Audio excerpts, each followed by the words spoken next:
Today on the AM show, I interview Jason Feifer, editor-in-chief of Entrepreneur magazine. Jason talks about the value of learning new skill sets every day, his experiences with IP law, and authoring a new book, Mr. Nice Guy. This is the AM show with Arts Music Lawyer, where ambition and motivation meet persistence and drive, where your wildest dreams come true and even the greatest possibilities become realities. Listen to people just like you who stay authentic to who they are and master the art of their craft. Are you sharing the art of you? The art of you is music to my ears. Stay focused, stay on track.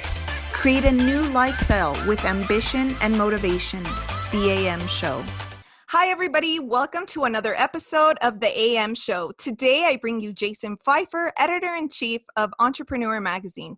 I am so excited to share with you all the information he will bestow. And please, Jason, introduce yourself.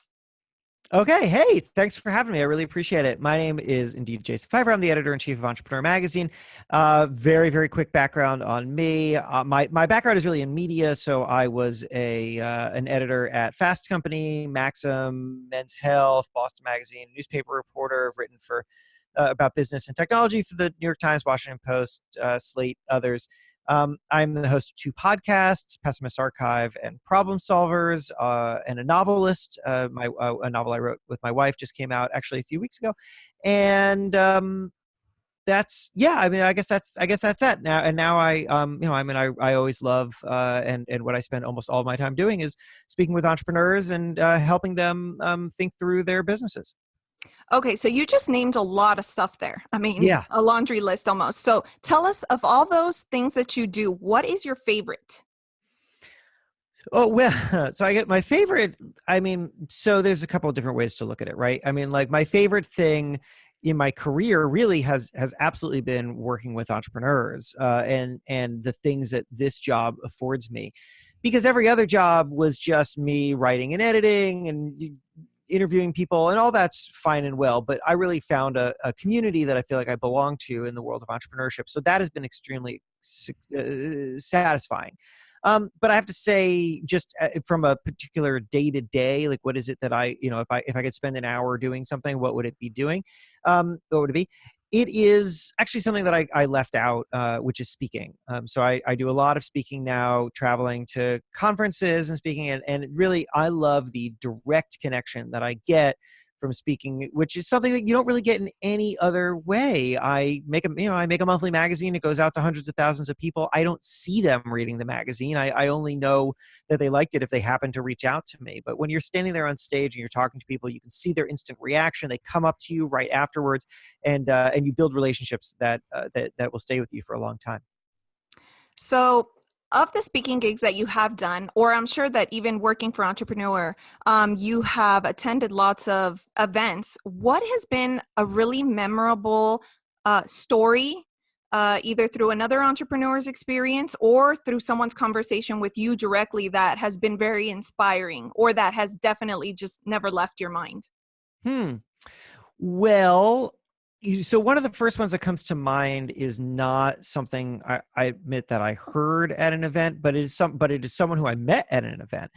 This is a story I love to tell, and actually end up telling it quite a lot on stage. But to make it short, so there's this woman named Joelle Mertzel who started I always forget the name of her company, but her product is called Buttery, Butterie. It's a butter dish, and it's a very simple product. It's a butter dish, but it's on a hinge. It opens on a hinge instead of you lifting the top.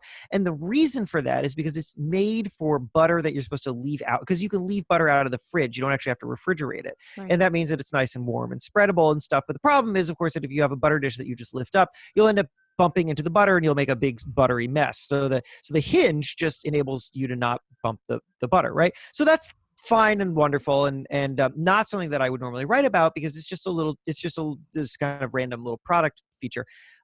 But when Joelle reached out to me, she told me this story, which was that when she was developing this product, she wanted to do some market research and understand things like, what were people willing to pay for this product? What colors should it be? And so on. And she found a company that does this kind of work.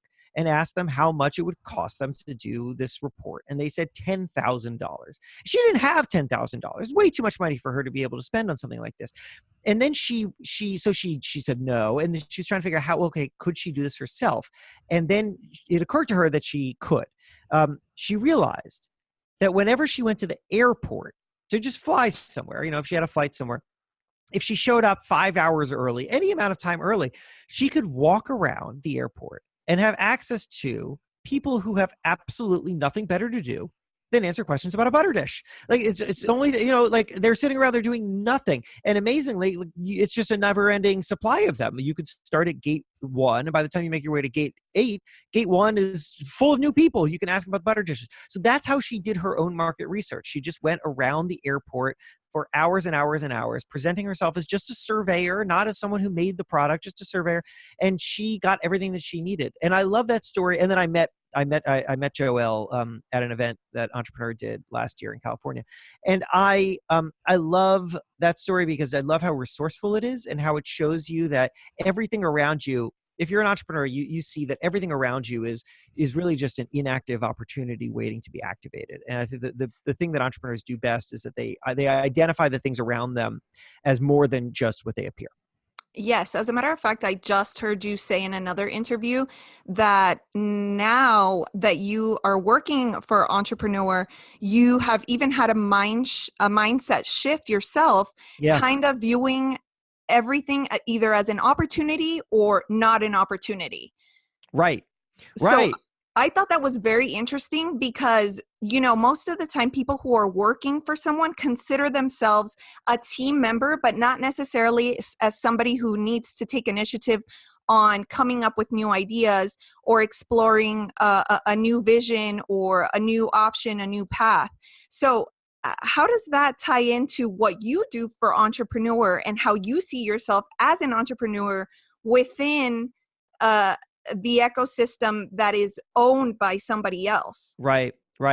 So I see that as first and foremost as a matter of skill set building. So what can I learn to do that will be useful to me whether or not I am here? And what opportunities are available to me that I may not be necessarily asked to do, right? I think of it as, and I've always thought of this way, as working your next job. So while you're at a job, you look around and there are really two sets of opportunities in front of you. Opportunity number one is the thing that you're actually asked to do, whatever your job is. Mm-hmm. And then opportunity number two is the stuff that nobody's asking you to do, but that is available to you.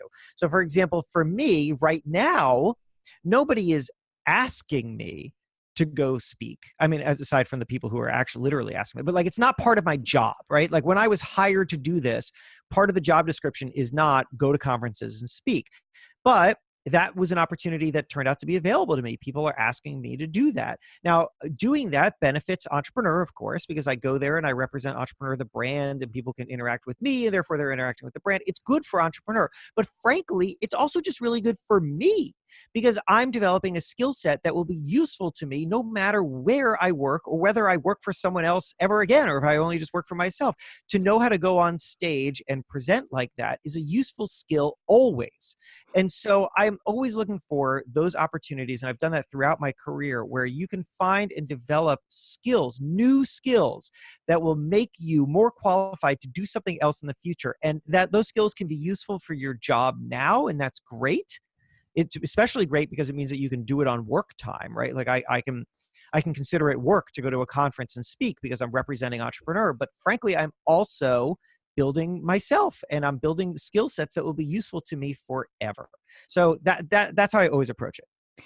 I love what you just said because if you'll allow me the liberty to translate, I feel like you're basically screaming from the rooftops, take initiative. It doesn't matter if you're a team member. It doesn't matter if you're running your own company. I mean, take initiative, have creative vision. It doesn't matter where you are. You're allowed to use your brain.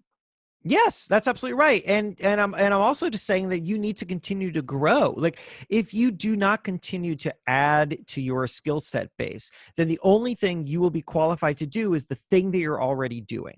And so the second that the thing that you're already doing changes, what do you got? You need to have something else. And Yeah. so I never, ever, ever, ever, ever wanted to be in a situation where I was working at some job and that job disappeared and I didn't know what I would do next. Because I can't just take one skill set like around like a door-to-door salesman. Do you want my skill set? Do you want my skill set? No, I have to be building and building and building so that I am ever versatile, so that sometimes I'm learning to do things and I don't really even know what I don't know what the ROI is on it. I don't know when it's going to pay off, right? I started a podcast as an independent little project. And then because I knew how to do that, I started another one at Entrepreneur. And so that makes money for Entrepreneur, and that's great. But what if that's not the end game? What if the end game is like 4 steps from now when my entire career is podcasting? I don't know if that's going to happen, but I know that I'm putting myself in a position for it to happen. Yes, and that's really, that kind of leads me into my next question, because I have spoken to entrepreneurs actually who were working under a big company, kind of like you are, and they were left, unfortunately, in a position where they are no longer working for that company anymore, but they found that their personal brand overlapped with what they were creating to leave for their former employer. Yeah. So how do you feel about creating your own personal brand? Because it kind of feels like the Hey Pfeiffer brand on social media, Uh-huh. but it's tied to Entrepreneur, Right. to the magazine. So, going through the experience yourself, what tips do you have for other people who might be in that situation as well, who are creating a personal brand, but may need to take it with them in the future? Well, I mean, you should take it with you in the future. There's no reason to develop a personal brand if you're not going to take it with you, right? I mean, like, you got to think about it like this. You have to own something. So if if you do not own your company, which is fine, most people don't, I don't, you got to own something. You have to have ownership over something. And the most natural thing that you have ownership over, frankly, is yourself. And if you can turn yourself into some kind of brand for whatever purpose that is, right? And it could be something like what I do, where people have a direct contact and relationship with me, right? Like they follow Entrepreneur, but they also follow me, and they see us as interrelated, but they also see it as separate, right? I mean, some people are just fans of mine, and that's great. Like, that's also great for Entrepreneur. But what I'm doing is I'm collecting a kind of larger audience there, and who knows how that'll be useful going forward, but it feels useful now, and I'm sure it'll be useful later.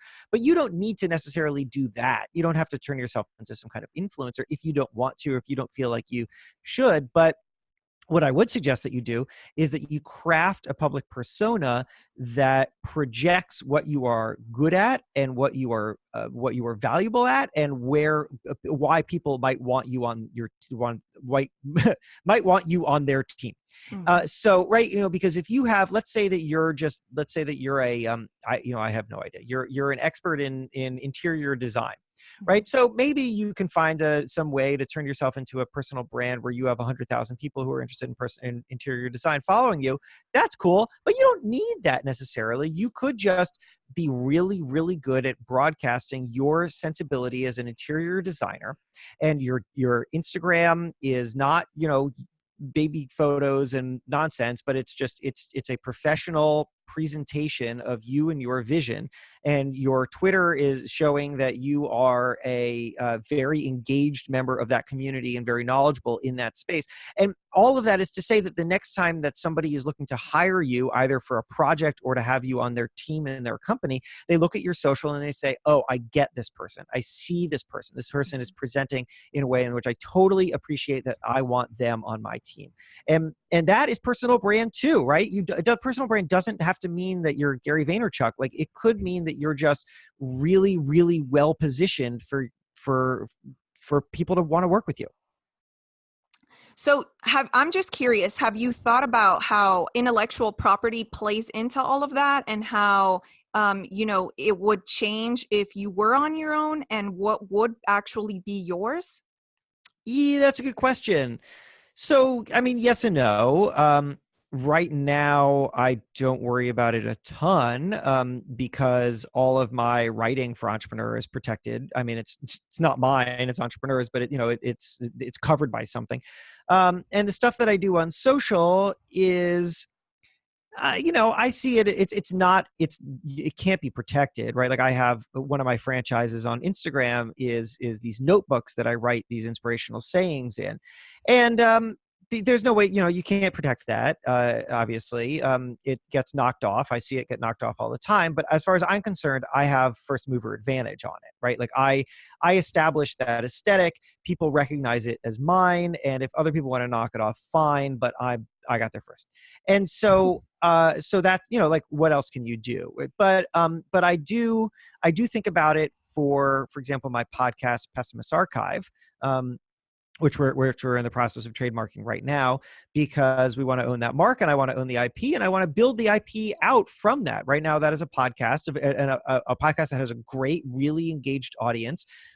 It's a show about I call it the history of unfounded fears of innovation. So in each episode, we look at the moment a new piece of technology was introduced and try to understand why it freaked everyone out. So the Walkman, the car, coffee, chess, the novel, all these things that you take for granted in the world today are things that when they were first introduced, people resisted and saw as new and scary, the way people talk about the iPhone now. And so I look back at why that was the case.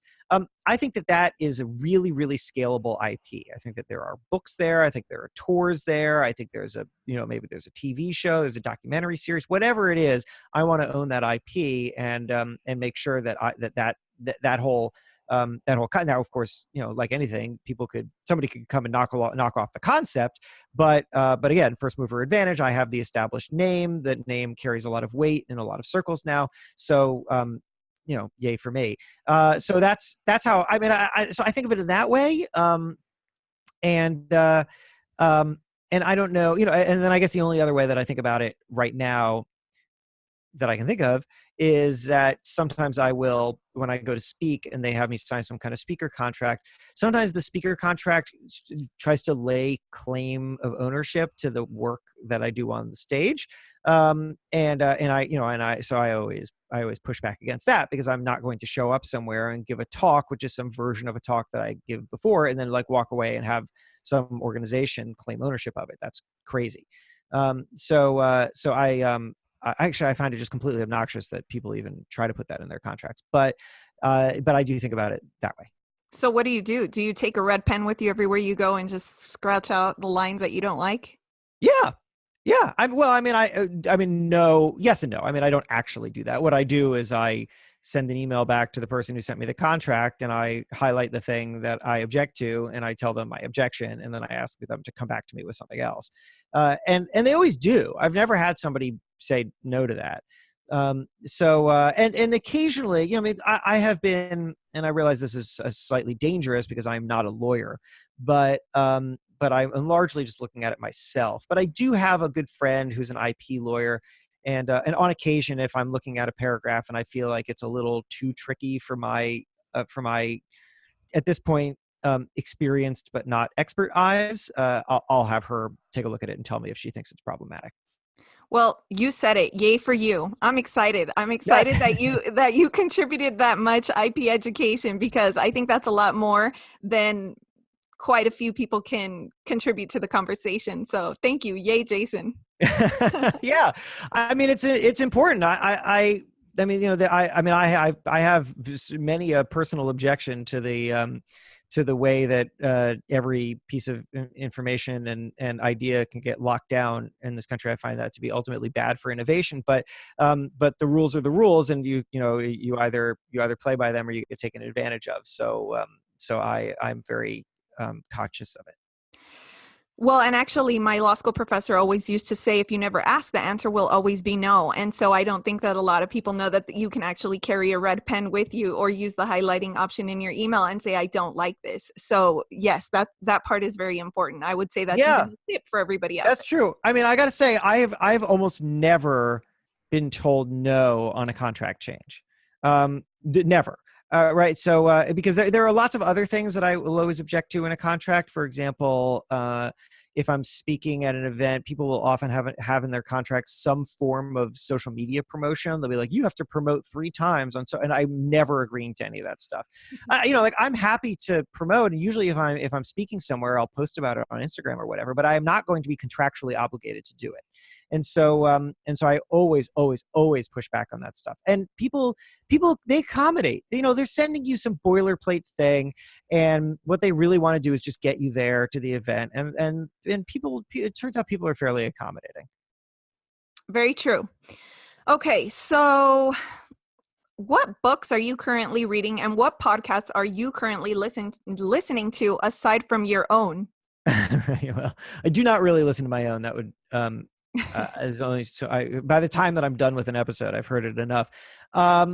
So I have to admit, for someone who literally just put a book out 2 weeks ago, I don't have that much. I don't have that much time to read books. So I tend to almost always read books under only two circumstances. Number one is that it's related to my reporting in some way. So if I'm going to interview someone, I'll read their book.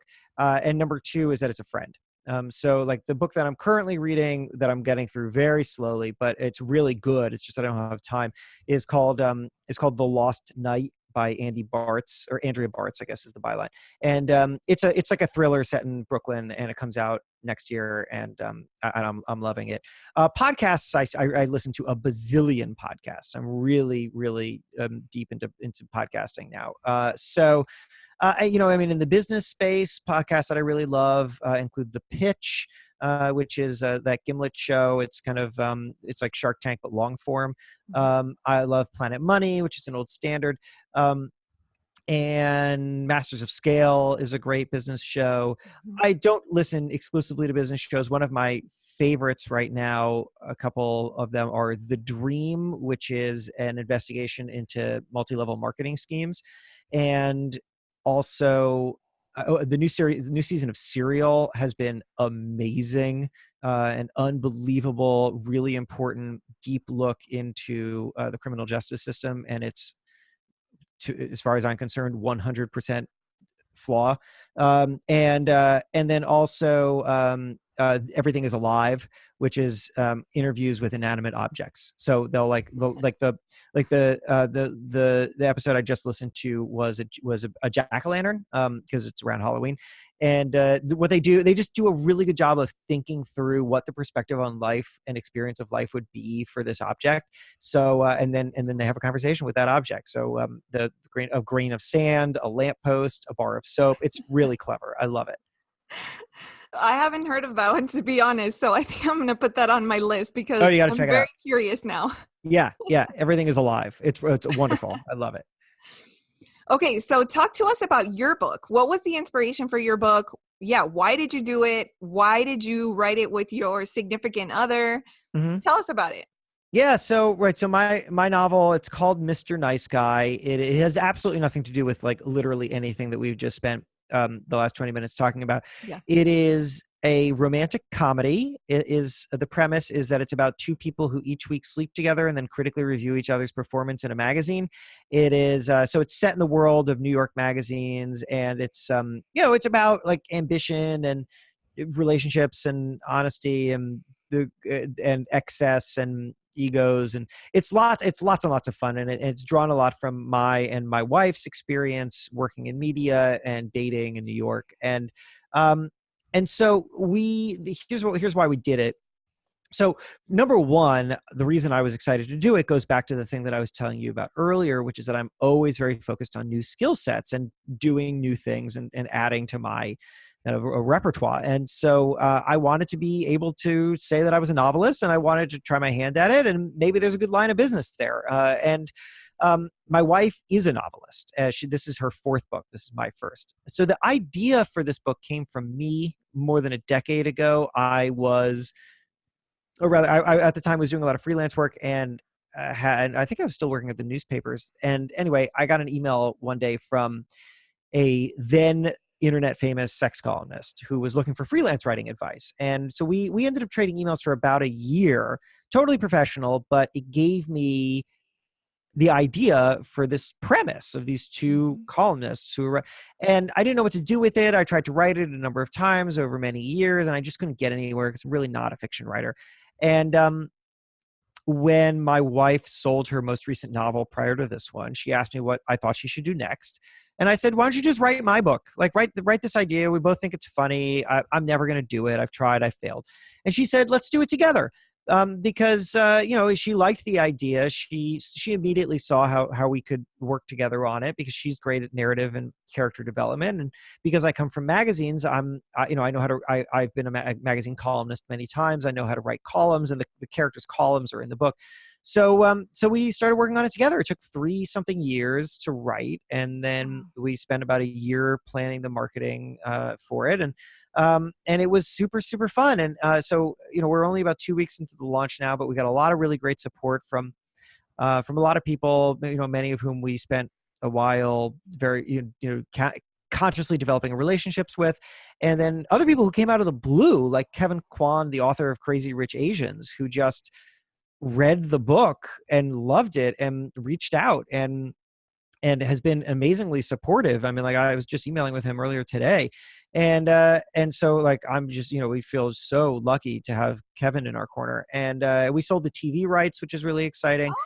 That's great. Yeah, That's great. thanks. Congratulations. That's a Thank huge you. deal. I know. Well, it doesn't mean that there's going to be a TV show, because that's not, like, what happens is that you sell the TV rights to a production company, and then the production company packages it up. It gets a writer, and tries to get some other people on board, and then they go out and they sell it to a network, or like a Hulu or a Netflix or whatever, Right. and then it has to make its way through that system, and a trailer. I mean, a pilot gets made, and then maybe it turns into something that lots of people see. So there are lots of steps still to happen, but we took the first big one, which is really great. And so so there's another IP thing for you, because I guess we technically Well, sold congratulations. I'm so happy for you. I mean, I'm sorry, I can't help but say, working with entrepreneurs, any step forward, whether it's a baby step, it's a giant leap, is nonetheless a step forward. So, you can't get to your goal without taking steps. That's right. The notebook. I said I've been posting these little notebooks with sayings on my Instagram, and the one today was very relevant to that. It was, what is it? It said, "You can't know where you're going until you take that first step." Yep, which is true. Very good, Jason. Okay, let's see. I just have a couple more questions for you. Sure. What is a song that kind of gets you through those tough days? Like, what music do you really love, or that one song that really comes to mind? So there's a song I haven't like utilized it in a while, because I've reached a place where I feel pretty confident going into things now. But I remember when I was a little less confident, and I would need to get pumped up for something, I would always listen to "The Underdog" by Spoon, which is I know not like a radio standard, so many people might not know it, but just like open Spotify right now and go find Spoon, and then listen to "The Underdog," and it's just perfect. It's a perfect pump up song. If I don't know, if I was a professional wrestler, that would be my entrance music. That's why you will not survive.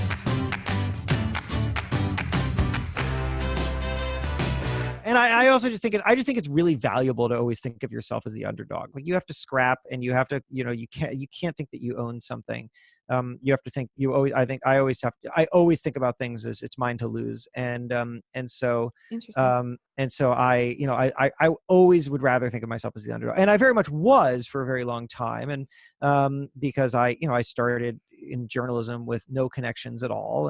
And so I was constantly putting myself into the position where I was the small guy that was shooting up. And now I still think of myself that way, although obviously I now have a position of some kind of authority and prominence. And so I don't want to like be obnoxious and say that like I'm still like scrapping, but because I mean I am, but I also am. It's a lot easier now because people come to me, but I still do think that's the mindset. Like you have to go into the mindset being like I have to win this. Like I'm like there are other people competing and they are strong and I have to win. So I find that really useful. Otherwise, what I largely do is I listen to a band called Tokyo Police Club.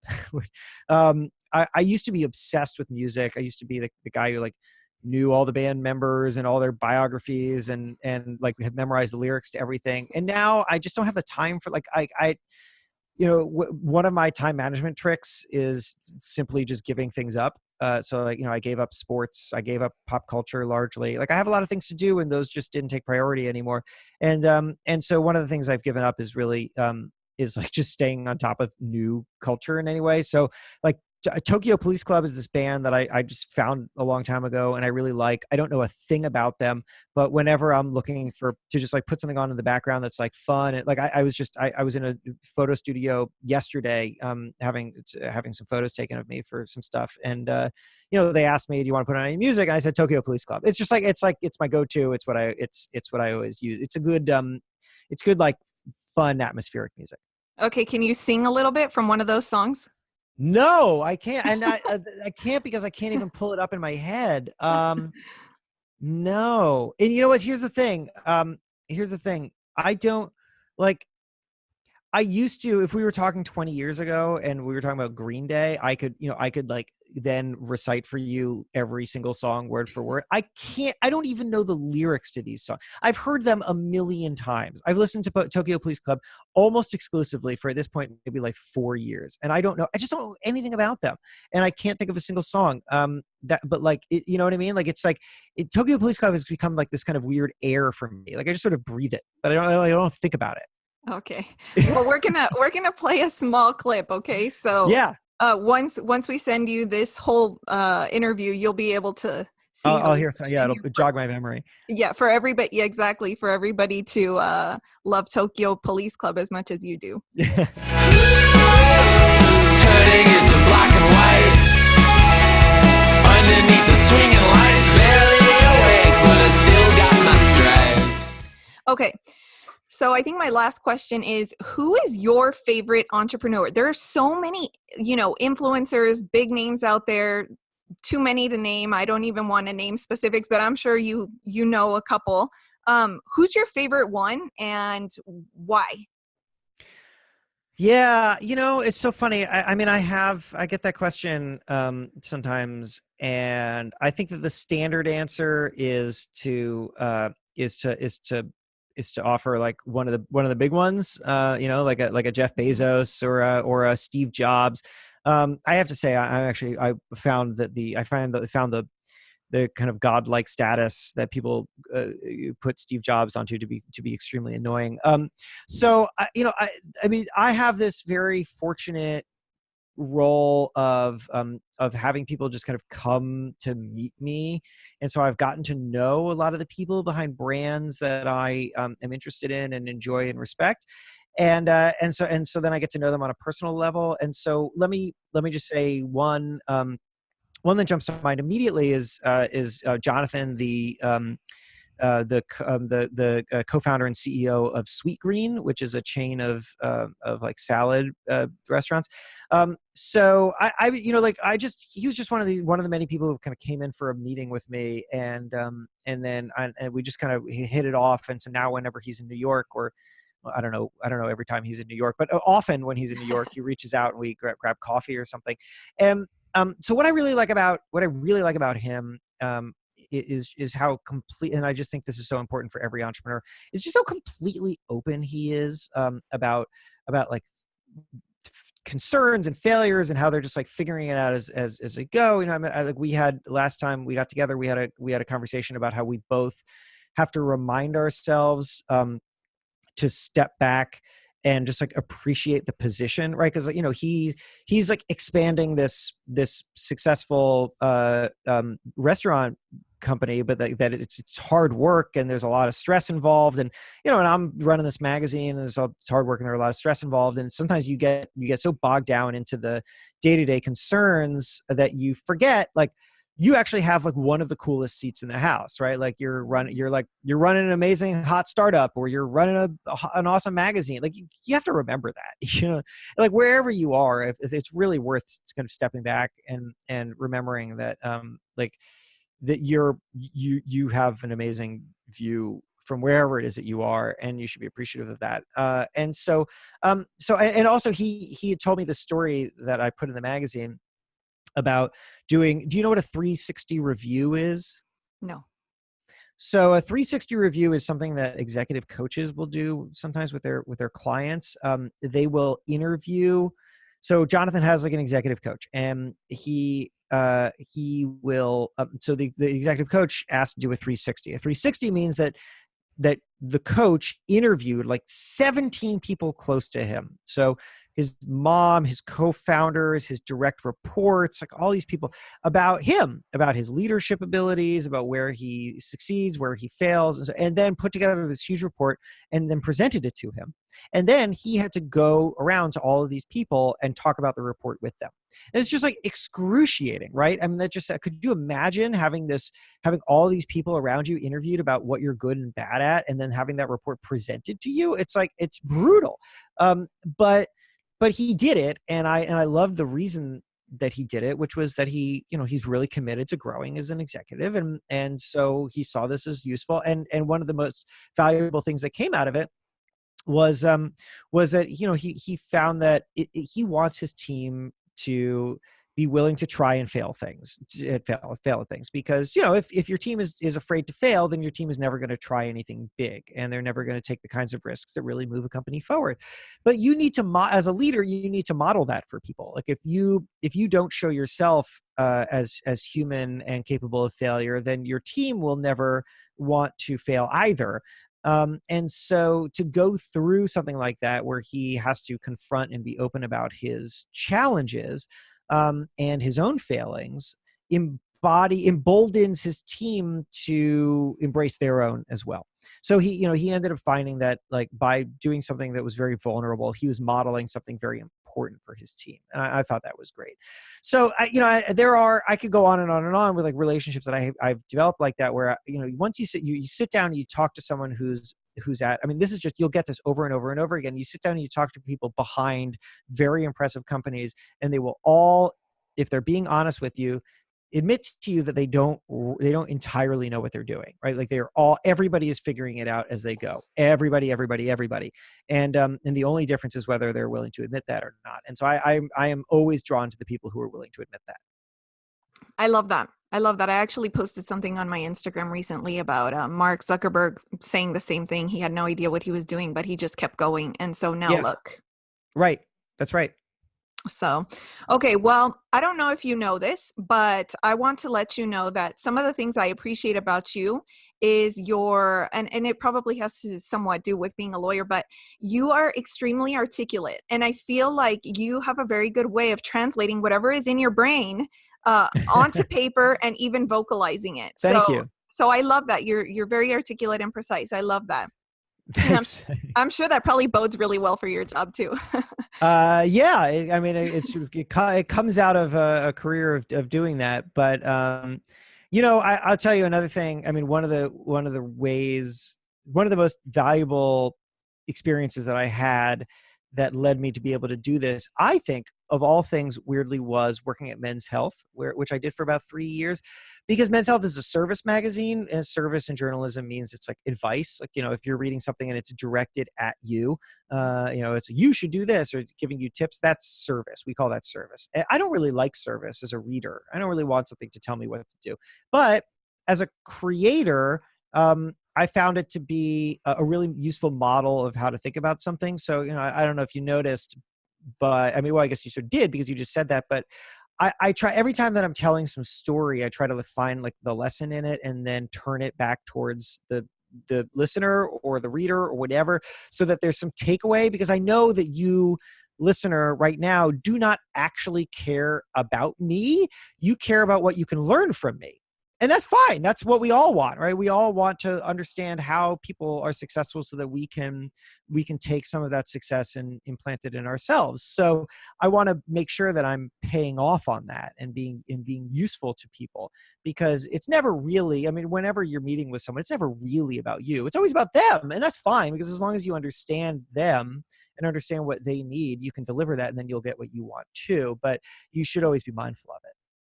And the second thing I appreciate about you, which I didn't know before this interview, is that you're very humorous and you have a great sense of humor. You made me laugh, which is kind of difficult according to my family. Well, that's fine. Maybe your family just isn't funny. Oh, well, that too. I don't know.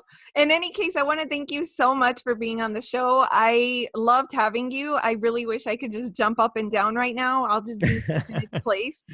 So thank you so much. Honestly, I'm going to, I want you to tell everyone where they can find you. Sure. Okay. So pretty simple. If you know how to spell my name, then you know how to reach my website, jasonfeifer.com, JASONFEIFER.com. There you can sign up for my newsletter, monthly newsletter called the Feifer 5, which is five inspirate. It's not a word. 5 inspirational insights into entrepreneurship a month. And also if you want to find me on Twitter or Instagram, it's at Hey Feifer, HEYFEIFER. And like I said, my podcasts, Problem Solvers, which each episode, it's a weekly show, is about an entrepreneur solving an unexpected problem in their business. And Pessimist's Archive is a history of unfounded fears of innovation. And your book. And my book, right? We talked about my book. I know, it's like, it's too many things. I have too many things to promote. I don't really know how to do this. Anyway, the book is called Mr. Nice Guy. It's a romantic comedy. It's available where books are sold. Print book, an ebook, an audiobook. You can have it all. And if you check out any of this stuff, reach out and let me know what you think. Well, Jason, thank you so much. I think this was a great finale to my birthday. It's a great. It's your birthday? Well, my birthday was 2 days ago, so this is an awesome belated birthday gift. I just your birthday really was 2 days ago. That's cool. Well, thank you so much. Your birthday was the 29th? Yes. My wedding anniversary is the 29th, and my mom's nice. Birthday is the 29th. So nice. Maybe I'll be invited to the 10th or 50th anniversary then. Maybe. We didn't. Right now it was we just had, it was just ourselves. So it would be a little awkward if it was just me, my wife, and you. But the three of us. But when we expand it out, it's funny enough, on our anniversary, we did a podcast. First we went over to this girl's apartment for a podcast interview for our book. So that's what we did at 6:30, and then at 8 we had a nice dinner. But happy birthday. Well, thank you. And congratulations on your anniversary as well. Thank you so much. Okay. So say goodbye to everyone and go listen to this episode. I love Jason. Thank you. Bye. Bye.